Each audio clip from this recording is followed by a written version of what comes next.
الحمد لله نحمده ونستعينه ونستغفره ونؤمن به ونتوكل عليه ونعوذ بالله من شرور أنفسنا ومن سيئات أعمالنا من يهده الله فلا مضل له ومن يضلل فلا هادي له وأشهد أن لا إله إلا الله وحده لا شريك له وأشهد أن محمدًا عبده ورسوله أما بعد فإن خير الحديث كتاب الله وخير الهدي هدي محمد صلى الله عليه وسلم وشر الأمور محدثاتها وكل محدثة بدعة وكل بدعة ضلالة وفي رواية وكل ضلالة في النار فأعوذ بالله من الشيطان الرجيم بسم الله الرحمن الرحيم يا أيها الذين آمنوا اتقوا الله حق تقاته ولا تموتن إلا وأنتم مسلمون واعتصموا بحبل الله جميعا ولا تفرقوا واذكروا نعمة الله عليكم إذ كنتم أعداء فألف بين قلوبكم فأصبحتم بنعمته إخوانا وكنتم على شفا حفرة من النار فأنقذكم منها كذلك يبين الله لكم آياته لعلكم تهتدون ولتكن منكم أمة يدعون إلى الخير ويأمرون بالمعروف وينهون عن المنكر وأولئك هم المفلحون ولا تكونوا كالذين تفرقوا واختلفوا من بعد ما جاءهم البينات وأولئك لهم عذاب عظيم يوم تبيض وجوه وتسود وجوه فأما الذين اسودت وجوههم أكفرتم بعد إيمانكم فذوقوا العذاب بما كنتم تكفرون وأما الذين بيضت وجوههم ففي رحمة الله هم فيها خالدون تلك آيات الله نتلوها عليك بالحق وما الله يريد ظلما للعالمين ولله ما في السماوات وما في الأرض وإلى الله ترجع الأمور كنتم خير أمة أخرجت للناس تأمرون بالمعروف وتنهون عن المنكر وتؤمنون بالله ولو آمن أهل الكتاب لكان خيرا لهم منهم المؤمنون وأكثرهم الفاسقون لن يضروكم إلا أذى وإن يقاتلوكم يولوكم الأدبار ثم لا ينصرون ضربت عليهم الذلة أينما ثقفوا إلا بحبل من الله وحبل من الناس وباءوا بغضب من الله وضربت عليهم المسكنة ذلك بأنهم كانوا يكفرون بآيات الله ويقتلون الأنبياء بغير حق ذلك بما عصوا وكانوا يعتدون اللهم أرنا الحق حقا وارزقنا اتباعه وأرنا الباطل باطلا وارزقنا اجتنابه اللهم علمنا ما ينفعنا وانفعنا بما علمتنا وارزقنا علما رب اشرح لي صدري ويسر لي أمري واحلل عقدة من لسانی یفقہوا قولی. اس اللہ کے نام سے ابتدا جس کے ناموں کی کوئی انتہا ہی نہیں. ولو ان ما فی الارض من شجرۃ اقلام والبحر یمدہ من بعدہ سبعۃ ابحر ما نفدت کلمات اللہ. اس ذات اقدس پر کروڑوں درود و سلام ہوں جو تمام جہانوں کے لیے رحمت للعالمین بن کے آئے تھے. اللہم صلی علی محمد وعلی آل محمد کما صلیت علی ابراہیم وعلی آل ابراہیم انک حمید مجید وبارک علی محمد وعلی آل محمد کما بارکت علی ابراہیم وعلی آل ابراہیم انک حمید مجید. رب ذوالجلال فرماتا ہے یا ایھا الذین آمنوا اتقوا اللہ، اے لوگو جو ایمان لائے ہو اللہ سے ڈرو. کیسے ڈرنا ہے؟ حق تقاتہ، جیسے ڈرنے کا حق ہے۔ ولا تموتن، تمہیں موت نہ آئے، الا وانتم مسلمون، اللہ یہ کہ تم حالت ایمان میں ہو، تمہاری موت حالت ایمان کے اندر آئے۔ واعتصموا بحبل اللہ، تم سب مل کر اللہ کی رسی کو مضبوطی سے پکڑ لو جمیعا۔ واذکروا نعمت اللہ علیکم، اللہ تبارک و تعالی کی اس نعمت کو یاد کرو۔ اذ کنتم اعداء، تم آپس میں ایک دوسرے کے دشمن تھے۔ فألف بین قلوبکم، اللہ تبارک و تعالی نے تمہارے دلوں کو جوڑ دیا۔ فأصبحتم بنعمتہ اخوانا، کہ اس نعمت جو رب العالمین نے ایمان کی شکل میں تمہیں دی تھی اس سے تم بھائی بھائی بن گئے۔ وکنتم علی شفا حفرہ، حالانکہ تمہارا حال یہ تھا کہ تم بالکل کنارے کھڑے ہوئے تھے۔ کس کے کنارے؟ من النار، آگ کے گڑھے کے کنارے گرنے والے تھے۔ فانقذکم منہا، رسول نے تمہیں وہاں سے پکڑ پکڑ کے تمہیں جہنم کے آگ سے بچا کے اسلام اور توحید کی طرف موڑا۔ کذالک یبین اللہ لکم آیاتہ، اسی طرح اللہ تبارک و تعالی اپنی آیتیں کھول کھول کر بیان کرتا ہے۔ لعلکم تہتدون، تاکہ تم ہدایت پا جاؤ، تاکہ تم ہدایت والے بن جاؤ۔ ولتکم منکم امہ، دیکھو تم میں سے ایک چھوٹی جماعت تو ضرور ہونی چاہیے۔ ایک بڑی جماعت سے خطاب تھا، لیکن اب مخصوص لوگوں سے خطاب ہے۔ اسی عام مسلمانوں کی جماعت سے ایک چھوٹی جماعت ہونی چاہیے۔ وَلْتَكُمْ مِنْكُمْ أُمَّةٌ، ایک ایسی چھوٹی جماعت تو ضرور بھی ضرور ہونی چاہیے۔ يَأْمُرُونَ بِالْمَعْرُوفِ وَيَنْهَوْنَ عَنِ الْمُنْكَرِ، کہ جو بھلائی کا حکم دے، برائی سے روکے۔ وَلْتَكُمْ مِنْكُمْ أُمَّةٌ يَدْعُونَ إِلَى الْخَيْرِ وَيَنْهَوْنَ عَنِ الْمُنْكَرِ۔ پھر یہ لوگ کون ہیں؟ فرمایا کہ وَأُولَئِكَ مِنَ الصَّالِحِينَ، یہی لوگ ہیں جو بالکل صالح نیک لوگ ہیں۔ اور وَلَا تَكُونُوا كَالَّذِينَ تَفَرَّقُوا، لوگوں دیکھو ایسے نہ ہو جانا جیسے پچھلے قوموں نے اختلاف کیا، گروپزم کیے اور تفریقے میں پڑ گئے۔ من بعد ما جاءہم البینات، بات اس کے کہ انہیں روشن دلائل تورات اور انجیل آپ کے سامنے تھے، یہود و نصارہ کے سامنے تھے۔ ان دلائل کو آنے کے بعد وہ تفریقے میں پڑ گئے، گروپزم کر گئے۔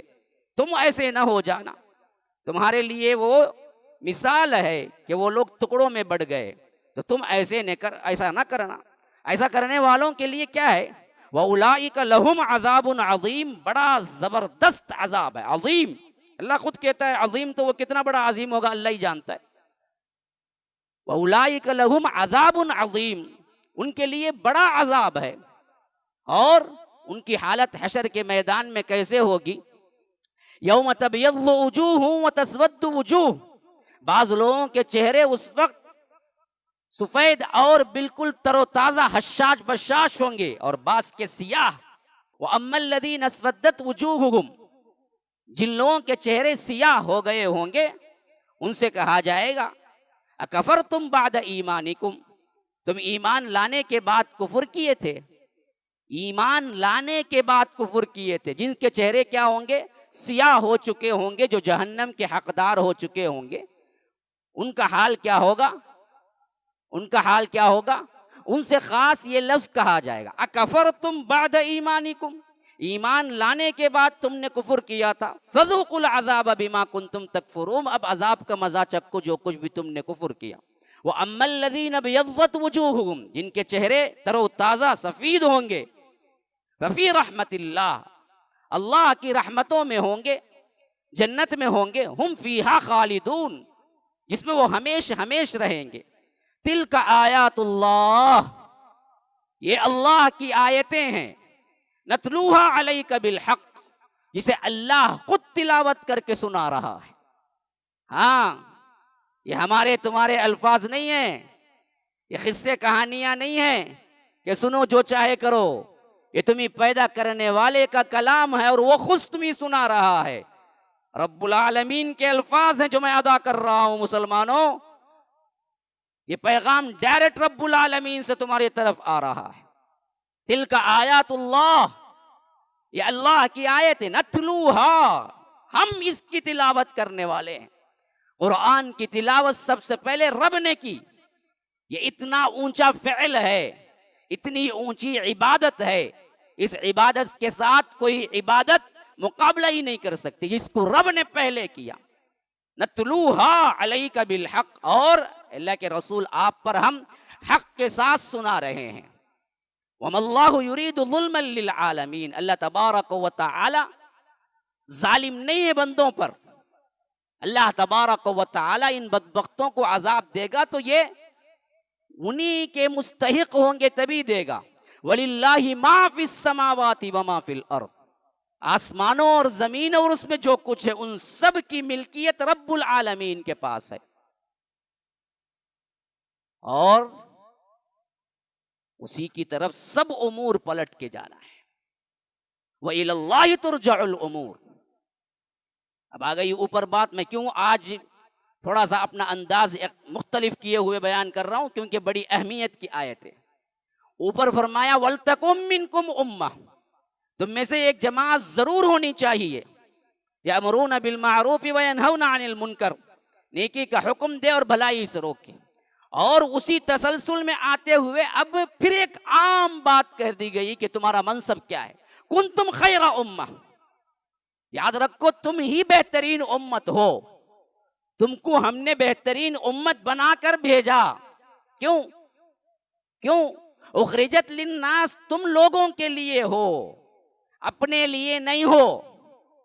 اپنا کھانا، اپنا پینا، اپنا جمع کرنا، اپنی زندگی، اپنی دوڑ دھوپ، اپنا کمانا، اپنا جمانا، ارے یہ ذمہ اللہ لے چکا ہے تم سے۔ تمہارا ایک ایک دانہ بھی باقی ہے تو کائنات ادھر کی ادھر ہو جائے لیکن تمہیں موت نہیں آئے گی، یہ ذمہ اللہ لے لیا۔ تمہارا اصل منصب کیا ہے؟ تم لوگوں کے لیے بنائے گئے ہو، تمہارا منصب بہت اعلیٰ مینیجرنگ پوسٹ پہ اللہ نے بھیجا تھا، تم خالی میرے بندوں کو گائیڈ کرو جو گمراہ ہو چکے ہیں، اس کے لیے تم کو میں نے نکالا۔ اخرجت للناس تأمرون بالمعروف وتنہون عن المنکر، کیوں تم خیر امت ہو؟ اس واسطے کہ تم نیکی کا حکم دو، بھلائی سے روکو، وتؤمنون باللہ، اللہ پر ایمان رکھتے ہو۔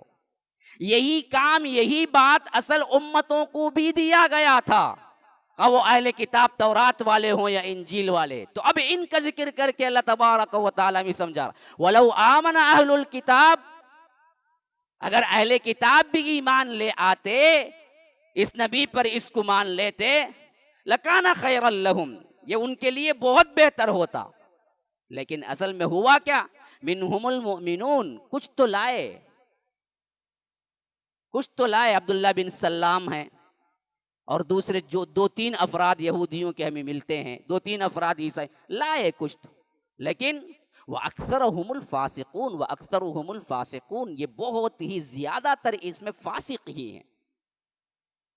اچھا، تم اگر بن جاؤ گے اس دین کے کام کے لیے تو کائنات، پوری دنیا تمہارے لیے کیا ہے، کاٹا بن جائے، تمہارے نیست و نابود ہونے کے لیے تگودو کرنے لگے، وہ کیا ہوگا؟ فرمایا کہ لن یضروکم الا اذا، وہ تمہیں کچھ ضرر نہیں پہنچا سکتے۔ یہ رب کا فرمان ہے، میرا نہیں ہے۔ لن یضروکم، تمہیں کوئی ضرر، کوئی نقصان نہیں پہنچا سکتے تمہیں، اگر تم اللہ کے کام میں لگے رہو، اس توحید کے لیے اپنی زندگی بنا لو، دنیا کو اللہ پر توکل کرتے ہوئے جتنا ضروری ہے اتنا کرو، بقیہ ٹائم دو۔ لن یضروکم، کائنات میں کوئی نہیں ہے تو جو میں ضرر پہنچا، الا اذا، ہاں کچھ پہنچے گا تو وہ کیا ہے، اذا کے طور پہ پہنچے گا۔ اذا ایک بہت معمولی تکلیف کو کہتے ہیں، یاد رکھیے، کوئی بڑی تکلیف کو نہیں بولتے۔ لن یضروکم الا اذا، اور خاص کر اذا تھوڑے سے درد کو یا ایک دو گالی کو کہتے ہیں، بس اس سے زیادہ نہیں۔ ہاں آپ دیکھیے، اس اذا کو سمجھانے کے لیے میں ایک اور آیت سے آپ کی تشریح کرتا ہوں، آپ کو بتاتا ہوں کہ جو ماہواری عورتوں کو آتی ہے اس کے بارے میں قرآن میں ذکر آیا کہ وَيَسْأَلُونَكَ عَنِ الْمَحِيضِ، لوگ حیض کے بارے میں پوچھتے ہیں، اللہ نے کہا کہ قُلْ هُوَ اذا، دیکھو وہ اذا ہے، وہ اذا ہے، ایک تکلیف، ایک گندگی ہے، بس اس میں الگ رہو تم شوہروں کو. اذا ایک معمولی چیز کو کہتے ہیں. فرمایا کہ لن یضروکم الا اذا، یہ تمہیں کچھ بڑا نقصان نہیں پہنچا سکتے، کچھ ہو سکتا ہے ان کے ہاتھوں تو وہ اذا ہے، معمولی تکلیف ہے. وَإِن يُقَاتِلُوكُمْ، کبھی ان سے مٹبھیڑ ہو جائے، قتال آ جائے، يُوَلُّوكُمُ الْأَدْبَارَ ثُمَّ لَا يُنصَرُونَ، یہ پیٹ پھیر کے بھاگیں گے اور ان کی مدد نہیں کی جائے گی، تم نہیں.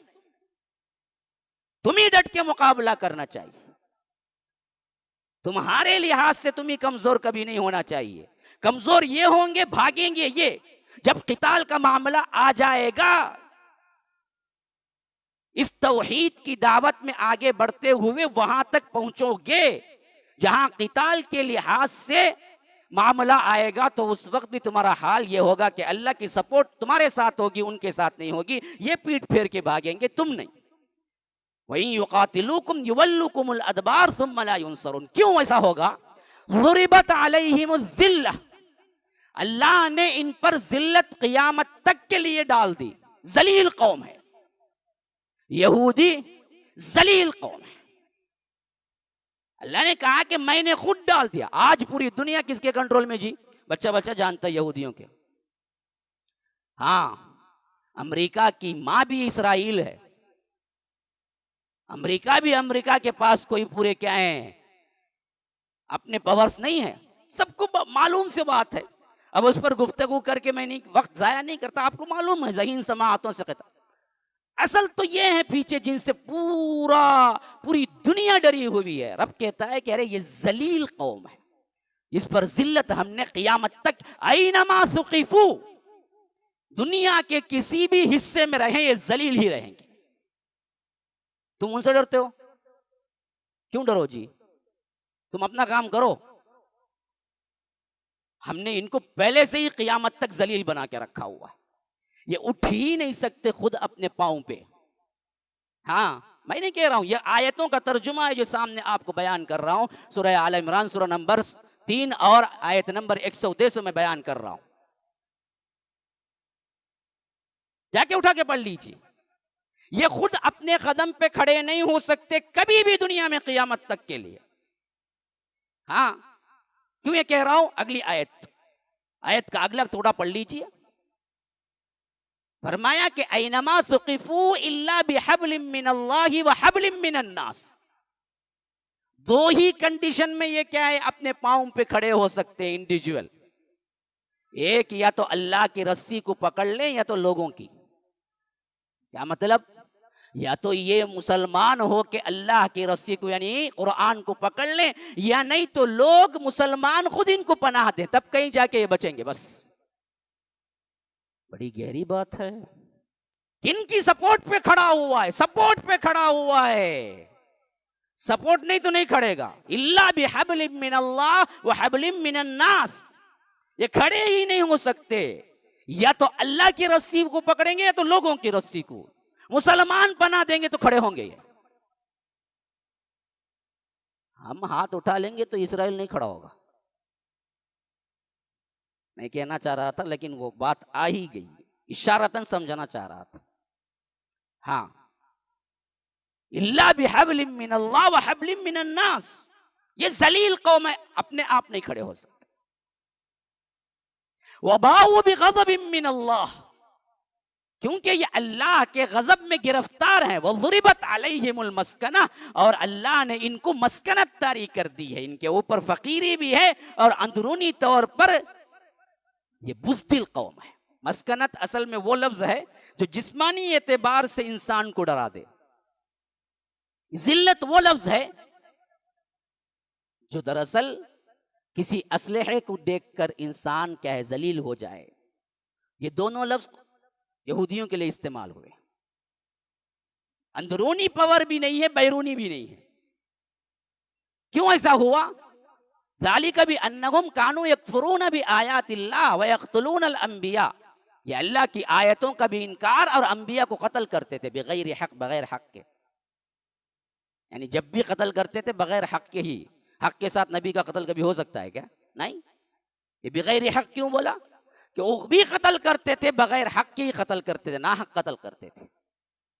ذالک بما عصوا وکانوا یعتدون، یہ ہیں وہ لوگ جو کہ ہمیشہ اللہ کی حدوں کو پار کر جاتے تھے. اب آئیے اصل مضمون کی طرف. میں نے یہ آیات آپ کو کیوں سنائی؟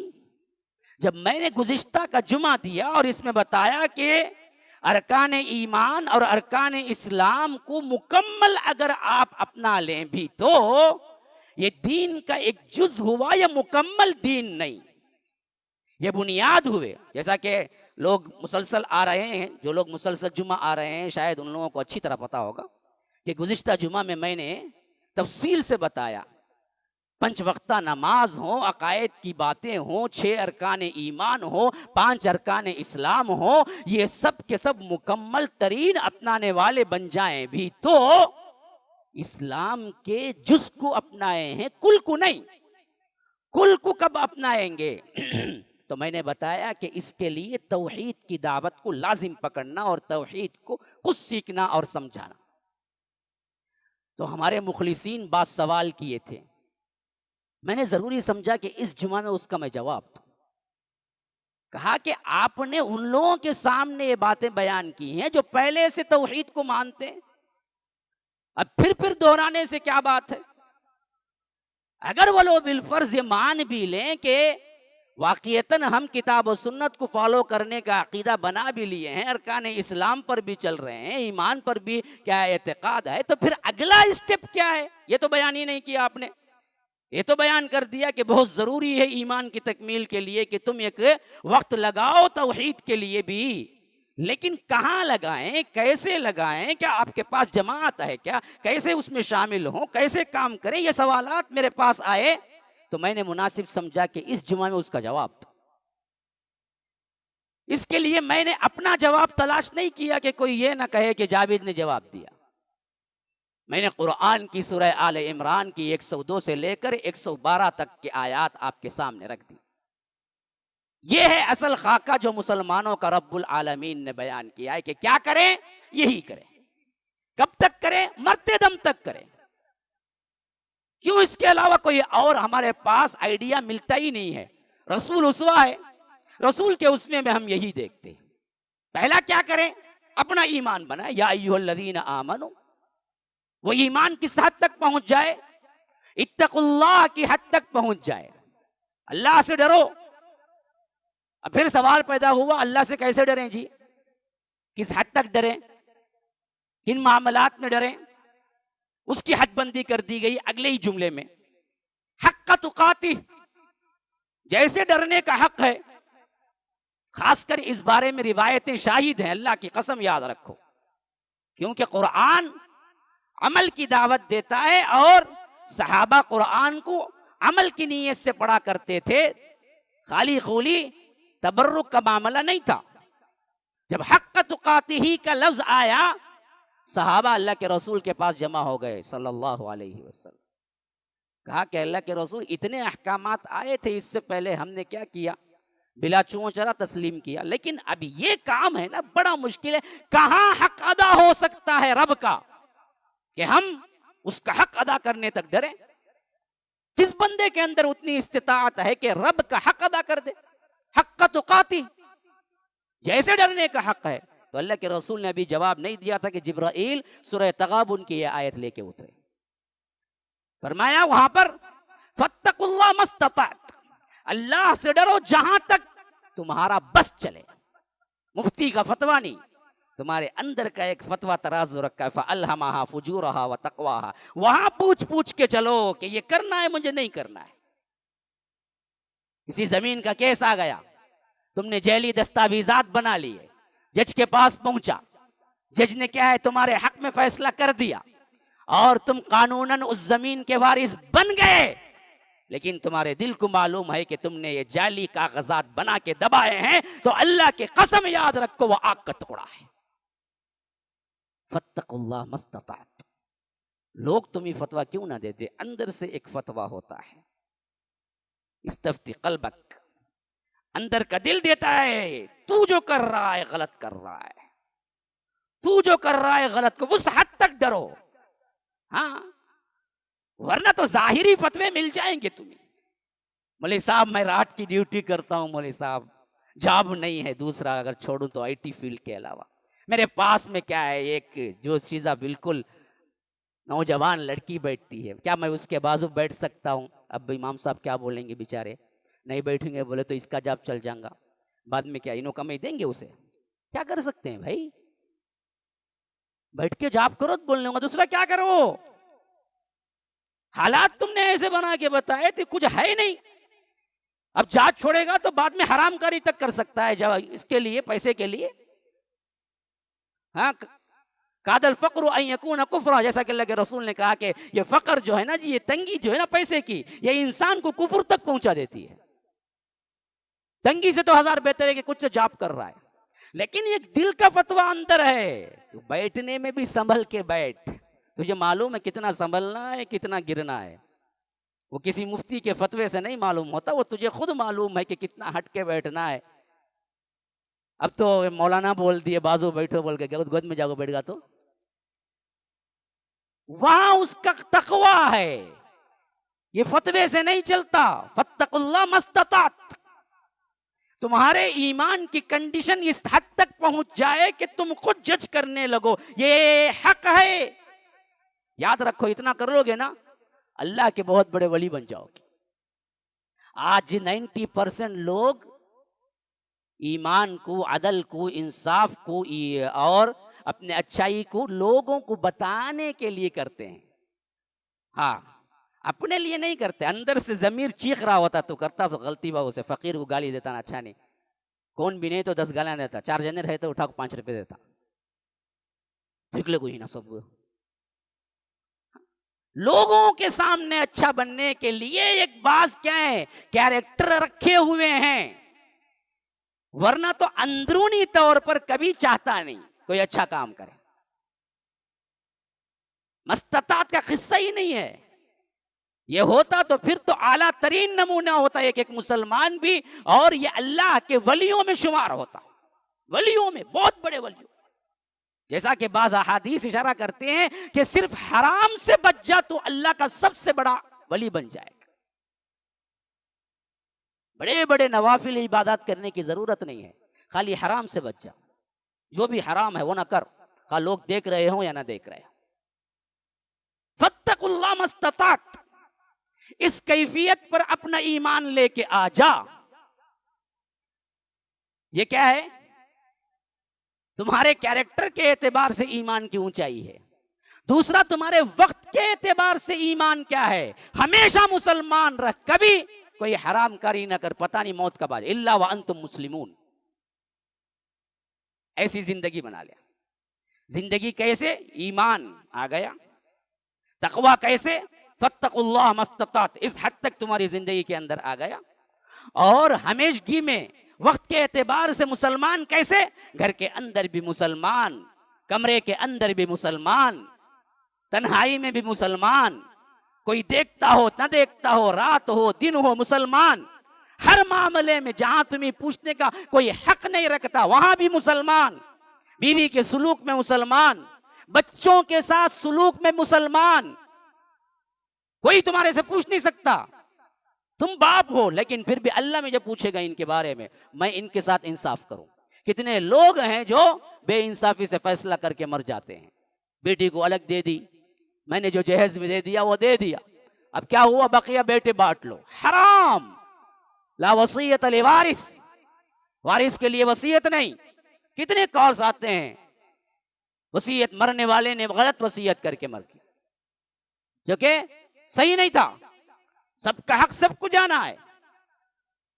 بہنوں کے لیے بھی حق ہے، تم لاکھ جہیز میں دے دو، وراثت میں حق ہے. جہیز اور وراثت کی وجہ سے تبدیل نہیں ہوگا. اسی طرح بیوی کے معاملے میں، ماں کے معاملے میں، اپنے اندرونی رشتہ داروں کے معاملے میں، بزنس پارٹنرز کے معاملے میں ذرا سا کیا ہے اپنے اوپر اعتماد آ گیا، ذرا سا کیا ہے اپنے انڈر میں سب چیزیں ہیں، تم نے اپنے نام پہ کر لیا، پارٹنر کو دھوکہ دے دیتے. آج وہی تو چل رہا ہے زیادہ تر. انہیں کیا بھی ہلا نہیں سکتا بھائی، میرا پورا میرے پاس ہے. ارے بے وقوف، اوپر والا ہلایا بول تو کہاں کا بھی نہیں رہے گا بعد میں. خواہ وہ مظلوم ہو، خواہ اس کے پاس کنٹرول ہو یا نہ ہو، تو حق کے ساتھ چلنا. جو اگریمنٹ ہوئی وہ اگریمنٹ اس کے ساتھ چاہیے کرنے کا، خواہ وہ پوچھتا ہو نہ پوچھتا ہو. آج کروڑوں کے جو کیا ہیں ہمارے اندر، جو لوگوں نے بزنس کے نام پہ لے کر دھوکہ دیا، وہ سب کہاں جائیں گے؟ مسلمان جنہوں نے اپنے گھر کو کیا ہے بیچ کر، اپنا سب کچھ بیچ کر کچھ پیسہ آئے گا لا کے لگائے تھے، آج کیا ہے قلاش ہو کے پڑے ہوئے ہیں بڑے بڑے. اور گورنمنٹ تو بڑے بڑے چوروں کو تو کیا ہے مسند تکیے کے ساتھ بٹھاتی ہے، چھوٹے چوروں کو پکڑ کے جیل میں ڈالتی ہے. سب بڑے ایک سے بڑھ کر ایک چور ہے. یہ حالت کیوں بنی؟ تو ہمیشہ مسلمان، یہ 3 کنڈیشن ہے لوگوں پہلے اپنے آپ کی تیاری میں. ایمان، دوسرا اسٹیپ ایمان اس حد تک کہ تمہیں ڈرنا ایسے جیسے ڈرنے کا حق ہے، اور وہ حق کیا ہے؟ جہاں تک ہو سکے ڈرتے رہو اپنی زندگی میں. اور نمبر 3، ہمیشہ اپنی زندگی میں مسلمان رہو، گھر کے اندر ہو، مسجد کے اندر ہو، باہر ہو، اکیلے ہو، کوئی دیکھنے والا ہو، کوئی نہ دیکھنے والا ہو، کل مکمل اسلام اپنی زندگی میں لاؤ، انصاف کے ساتھ اپنی زندگی میں رہو. دیکھو اللہ تبارک و تعالی کے ساتھ عبادات کے جو معاملے ہیں نا، وہ اوپر نیچے ہو جائیں تو اللہ بڑا وسیع الرحمہ ہے، وہ معافی دے سکتا ہے اور دے دیتا ہے. تم صرف ایک استغفر اللہ بولو. یہ بندوں کے معاملات ہے نا، وہاں پکڑا جاتا ہے اصل میں، اس سے ڈرتے رہنا ہے. کل قیامت کے دن بھی رب اگر معاف کرنا چاہے گا تو اس کو بلا کر پوچھے گا تو بھی معاف کرتا ہے؟ ورنہ تو بہت بڑا نقصان ہے. معاملات لوگوں کے ساتھ صحیح رکھو. یہ 3 کیٹیگری بن گئے تم نے اپنے ایمان کی جانچ ان تینوں حیثیت میں کر لیا. اب اگلا اسٹیپ کیا کرو اپنی زندگی میں؟ کیا کرنا پوچھے نا. ایمان پر چل لیے، اسلام پر کیا کرو؟ اب کہا کہ وَلْتَكُمْ مِنْكُمْ أُمَّةٌ، اب چاہیے تمہارے اندر ایک امت ہو جائے. اب یہ جتنے عام ایمان سے اٹھ کر اپنے ایمان کو اس حد تک پختہ کر لیا جس ایمان کے اندر یہ 2 صفتیں داخل ہو گئی کہ فَاتَّقُوا اللَّهَ مَا اسْتَطَعْتُمْ إِلَّا وَأَنْتُمْ مُسْلِمُونَ، یہ 2 صفتیں داخل ہو گئی اندر، تو اب حکم دیا کہ اب اکیلا کام نہیں چلے گا، اب جماعت بنو. اب جماعت بن کے ہی تمہیں کام چلے گا، اور یہ جماعت ہونی چاہیے. وَلْتَكُمْ، یہ حکم کا صیغہ ہے، چاہیے کہ تم بنو ایک جماعت. الگ الگ پریکٹسنگ مسلمان، اس کی دعوت اسلام نے کبھی نہیں دی ہے، یاد رکھیے. جب بھی حکم آیا صیغہ جمع کا آیا، یا ایھا الذین آمنو، یا ایھا الذین آمنو، یا ایھا الذین آمنو، یا ایھا الانسان. اکا دکا جگہ آئے گا، اکا دکا، اور وہ بھی مکی صورتوں میں. مدنی صورتوں میں ایک ہی صیغہ آیا ہے، یا ایھا الذین آمنو. سب مل کے لوگوں، ایمان لانے والوں، تم ایک جماعت کی شکل میں. یہ جو آج چلا نا، یہی اصل ہماری بربادی کی جڑ ہے. یاد رکھو، جب تک ہم جماعت تھے کوئی مائی کا لال ہماری طرف ٹیڑھی آنکھیں سے دیکھنے کے بھی لیے تیار نہیں تھا. جب ہم نے ٹکڑے ٹکڑے کر دیے، ہمارے اندر کا جماعت کا جو عنصر ہے وہ عنصر کو بالکل بھلا دیا، اور انڈیویجول پریکٹسنگ ایک مسلمان کو ہی صحیح مسلمان سمجھنے لگے، وہیں ہمارے سے خامیاں شروع ہوئی، وہیں ہماری غلطی ہوئی سب سے بڑی. اور یہ اس حد تک ہم عادی ہو گئے کہ بڑے بڑے علماء بھی اب جماعت کا نام لے کے نہیں بولتے، بس اچھے رہو، نمازیں پڑھو، روزہ رکھو، صرف اتنی ہی باتیں کرتے ہیں. بالجماع بنو، یہ بہت کم ہے. حالانکہ بالجماع نہیں بنو گے تو تم پریکٹسنگ مسلمان بھی نہیں بنو سکتے صحیح طور. بالجماع بنو، قوت تبھی پیدا ہوگی نا جی. قوت اکیلے سے کیا پیدا ہوتی ہے؟ وہ جو محاورہ ہے نا، ہزار چڑیاں بھی ایک حد تک کیا ہے متحد ہو جائیں تو شیر کا مقابلہ چڑی، ایک چڑیا، لیکن وہ ہزاروں لاکھوں کی تعداد میں جمع ہو جائیں تو ایک شیر کا مقابلہ کر سکتی ہے. جماعت ہونی چاہیے. آپ جائیے، ریت اٹھا لیجیے، ریت اٹھا لیجیے، اور اس ریت کے ذرات کو اپنی مٹھی میں لے لیجیے. بڑا بہترین یہ مثال میں دے رہا ہوں جو آپ کو سمجھ آئے گی اتحاد اور قوت کے اعتبار سے. آپ اٹھا لیجیے کتنی چاہے ریت، موٹے موٹے ریت اٹھا لیجیے اور اس ریت کو اپنی مٹھی میں لے لیجیے. پھر آپ کانچ کو اٹھا کر اس کو مارتے رہیں، اس کو مارتے رہیں، آئینہ توڑے گا. ریت مٹھی بھر اٹھائی، آئینے کو مارا، پھر اٹھائی، پھر مارا، آئینے پہ کچھ اثر ہوگا؟ نہیں، کچھ نہیں اثر ہوگا. وہی ریت کو آپ اندر سے تھوڑا سا پانی ڈال دیں اور اس مٹی کو آپ گوند دیں، پھر اس کو کیا ہے وہ گوندے ہوئے کو ایک بہترین شکل دے دیں، ایک بال جیسی شکل دے دیں، پھر اس کو سکھا دیں، اس کو مضبوط کر لیں. پھر وہ وہی ریت سے بنا ہوا جو آپ کے ہاتھ میں بال ہوگا، اس سے اٹھا کے آپ شیشے کو ایک مرتبہ ماریں، کریک تو کیا ہے بلکہ ٹکڑے ٹکڑے ہو جائے گا. وہی ریت تھی نا جو ریت اس سے پہلے تم نے مٹھی میں اٹھا کے پھینکی تھی. اس میں اتحاد نہیں تھا، اس میں اتحاد آ گیا. فرق صرف اتنا تھا دونوں میں. تو اے انفرادی منتشر ہماری قوت کبھی کامیاب نہیں ہوگی، تم لاکھ چیخیں چلائیں. ہمارے اندر خود اسلام کی صحیح پریکٹکس آنی ہو تو ہم بالجماع ہونے چاہیے. تبھی تو چار لوگ پوچھیں گے نا بھائی غلط کر رہے ہو. بیٹھے بیٹھے اچھا رہتا، جاگو شیونگ کر لے گا. آیا تھا کئی کوئی شیونگ کرا، میں دیکھا آئینے میں کیسا کی دکھا، نہیں تو انہیں بولی کا تھا. ارے بیوقوف، شیونگ کرنا تیرے ہاتھ میں ہے. اگر جماعت ہوگی تو اس نوجوان کو پٹے پہ لائیں گے. ہم ہیں پوچھنے والے تجھے. ہماری جماعت میں تو منہ نہیں دکھا سکتا. بیٹھے بیٹھے اٹھ کے جا کیوں شیونگ کیا؟ تو چار لوگ پوچھنے والے ہوں گے نا. اس ڈر سے ادھر ادھر نہیں بھٹکے گا نا جی. یہی تو جماعت کا کام ہے.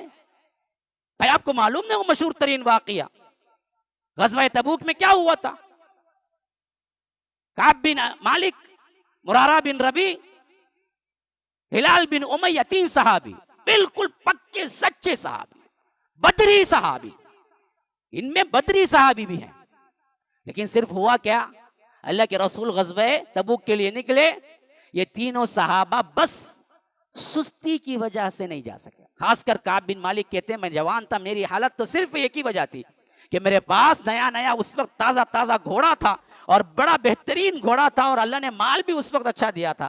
میں نے سمجھا کہ اللہ کے رسول سے ساتھ نکلنے کے بجائے، کیونکہ اللہ کے رسول آہستہ آہستہ چلیں گے، 30,000 کا لشکر ہے، ذرا پیدل چلے گا، ذرا سواری پہ چلے گا تو کئی دن لگیں گے، اور میں مسلسل گھوڑے پہ چلوں گا تو میں کیا چند دنوں میں پہنچ جاؤں گا. تو اس واسطے آج کیوں نکلنا، کل نکلیں گے. کل کیوں نکلنا، پرسوں نکلیں گے. پرسوں کوئی نکلنا، بعد میں یہ صرف سستی کی وجہ سے آج کل میں یہاں تک کہ اللہ کے رسول وہاں تبوک میں پہنچ گئے. خبر آ گئی.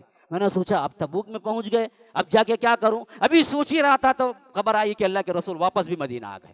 اب مارے ڈر کے برا حال تھا کہ کیا منہ دکھاؤں گا اللہ کے رسول کو کہ غزوے میں شرکت نہیں کی. یہ جماعت ہونے سے ہی تو کیا منہ دکھاؤں گا سوال ہوا نا.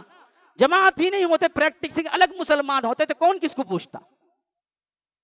بات سمجھا رہا ہوں. دیکھیے اسی واسطے کعب بن مالک، مرارہ بن ربی، بلال بن امیہ، ہلال بن امیہ، یہ تینوں صحابی ڈر کے مارے چھپ گئے. جب اللہ کے رسول نے ان سب کو بلایا بھائی کون کون نہیں ہے غزوے میں، تو حضرت کعب بن مالک کہتے ہیں کہ سوائے ہم تینوں کے کوئی نہیں تھا جو صحابی ہو، سب منافق تھے جو نہیں آئے تھے. تو کوئی لنگڑتا ہوا، کوئی سر پہ ہاتھ رکھتا ہوا، کوئی پٹی باندھتا ہوا دھوکے میں آ کے کہہ رہا تھا اللہ کے رسول مجھے ایسا ہو گیا تھا، مجھے ویسا ہو. اللہ کے رسول کو اچھی طرح معلوم تھا کہ یہ لوگ جھوٹ بول رہے ہیں، لیکن رحمت کا یہ عالم تھا. اللہ کے رسول کہتے جا رہے تھے چلو معاف کیا، چلو معاف کیا، چلو معاف کیا. جھوٹے دغاباز لوگ. لیکن جب کعبہ آئے، اللہ کے رسول صلی اللہ علیہ وسلم سے تھرا گئے. آنکھیں جب ملی تو اندر سے تھرا اٹھے. اللہ کے رسول نے پوچھا کعب تم بھی نہیں آئے؟ کہا کہ اللہ کے رسول مجھے اللہ نے ایسی زبان دی ہے، اب یہ منافقین جیسے جیسے جھوٹ بول کے گئے تھے، اگر میں بھی جھوٹ بول کے نکلنا چاہوں تو میں بھی نکل سکتا ہوں. مجھے بھی اللہ نے اچھی زبان دی ہے، میں بھی اچھے ہیلے کر سکتا ہوں. لیکن مجھے اللہ کی قسم معلوم ہے کہ جیسے ہی میں جھوٹ بول کے باہر نکلوں گا مسجد سے، اللہ وحی کے ذریعے بتا دے گا کہ اصل کیا ہے. یہ ایمان مجھے ہے. اس واسطے میں جھوٹ نہیں بولتا. میں جو نہیں آیا وہ صرف اور صرف ایک ہی کاز تھا، سستی. آج میں دراصل ذرا سستی سے آج نکلوں گا، کل نکلوں گا، کل نکلوں گا، آج نکلوں گا میں، آپ واپس آ گئے. جو منافقین دھوکہ دے کے معافیاں طلب کر کے چلے گئے، اب سچ بول کے کعب کو اللہ کے رسول کیا کر دینا تھا؟ معاف کر دینا تھا نا. معاملہ الٹا ہو گیا. اللہ کے رسول صلی اللہ علیہ وسلم کو اتنا غصہ آیا، کہا کہ کعب باہر جاؤ، انتظار کرو، فیصلہ رب العالمین سے آئے گا. اب رب العالمین سے فیصلہ آیا تو کیا آیا پتہ ہے؟ حکم ہوا کہ کوئی ان سے بات چیت نہ کرے حتیٰ کہ سلام نہ کرے. Social boycott. یہ جماعت کا فائدہ ہے. کعب بن مالک کہتے ہیں کہ میں سر اٹھا کے رو رو کے نکلتا تھا کہ کوئی مجھ سے سلام کرے. مجھے دیکھتا تو پلٹ کے کھڑ جاتا. میرا سب سے جگری دوست، پڑوسی، اس کی مہاڑی پہ اوپر چڑھا، انتظار کرتا رہا یہاں تک کہ وہ آئے گا. صحابی اوپر آتے ہی کہا کہ السلام علیکم. وہ صحابی یوں پلٹ کے کھڑے ہو گئے. اندر دل پھٹا جا رہا تھا حضرت کعب کا. سلام کر رہا ہوں، جواب نہیں. کہا کہ اللہ کی قسم، کیا میں فلاں فلاں غزوے میں ساتھ نہیں تھا؟ میں منافق نہیں ہوں، کیوں میرے سلام کا جواب نہیں دیتے ہو؟ تو اس صحابی نے کہا کہ کعب، اللہ اور اس کے رسول کو سب معلوم ہے، ان کا حکم ہے، جواب نہیں دوں گا. مسئلہ ختم. ابھی 40 دن ہوئے تھے، پھر ایک مسئلہ. پھر اللہ کے رسول کی طرف سے حکم آیا، بیوی کے ساتھ بھی نہیں رہنا، میں کہ بھیج دو. بیوی آ کے بولی السلام علیکم، جا رہی ہوں میں، تیاری پوری مکمل. کعب گھر میں داخل ہوئے تو پوچھا کہ کیا پوری تیاری، کہاں جا رہے؟ کہا کہ اللہ کے رسول کا حکم آیا ہے کہ میں تمہارے ساتھ نہ رہوں. السلام علیکم. دوڑتے بھاگتے آئے، پوچھا کیا یہ طلاق بھی دے دوں؟ کہا کہ نہیں، طلاق نہیں دینا ہے، لیکن ساتھ میں نہیں رہنا ہے جب تک اللہ کا رسول نہ بولے تمہیں. سزا. جماعت، یہ ہے جماعت کا فائدہ. جب گرتے ہو تو پکڑ کے اٹھانے والا کوئی ہونا جی تمہیں، وہ جماعت کرتی ہے. ایمان جب کمزور ہوتا ہے تو اسے کیا ہے، اس ایمان کو تازہ کرنے کے لیے ایک پاور چاہیے، وہ پاور جماعت کرتی ہے. هذا وبالله التوفیق، صلی اللہ وسلم علی نبینا محمد. اسأل اللہ لی ولکم ولسائر المسلمین من کل ذنب فاستغفروه انه هو الغفور الرحیم.